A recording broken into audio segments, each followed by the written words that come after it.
Pallets of produce delivered all day. More than 40 different varieties of fruits and vegetables. So you get your sweet bell pepper, your bigger bell pepper, your colored bell peppers, your green bell peppers. But this is a rescue operation. What you see here are the rejects, not good enough for your supermarket shelf. All this produce comes into the United States and Canada for sale.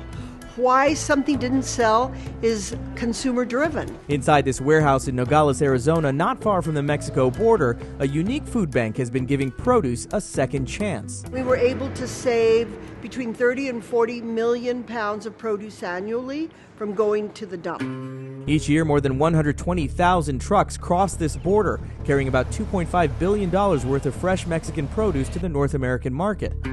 But before it can be distributed to supermarkets, much of it gets rejected for not conforming to the industry standard of perfection. So because you like the perfect tomato, you're not going to go to the grocery store and purchase the tomato that is missing a stem or maybe has a little black dot on it.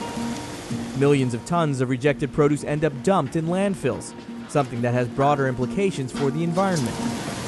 As food rots, it emits methane, a greenhouse gas, accounting for 8% of total global greenhouse gas emissions. And that's why we sit here waiting for that phone to ring and say, hey, come and pick up this truckload of tomatoes or truckload of eggplant. Borderlands rescues and then redistributes the produce at a heavy discount to people who would otherwise not be able to afford healthy, nutritious fruits and vegetables. We have a program that's called Veggies R Us. We will ask for a contribution of $5 for maybe 200 pounds of product. People often carry away crates of fruits and vegetables at every visit. It's very cheap, he says, and with the economy being the way it is, many people are without work. People are struggling, and it's great that they're selling it cheaply.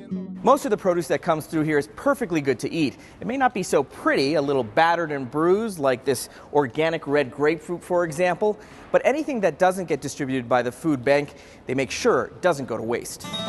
Local ranchers collect what isn't fit to eat to use as feed for their livestock. If 95% of a produce load Borderlands receives is in good shape, it gets shipped to their partners across the country. It gets sold in 23 states under the Produce Travels program. This product is traveling all the way to Chicago or to New York or to Oklahoma, and so it's got to be really good so that it can travel, make the trip, and then be distributed. In her 28 years running Borderlands, Soto has watched the need grow. She's hoping to grow, too, saving even more produce so she can feed even more people. Reporting from Nogales, Arizona, I'm Usher Qureshi.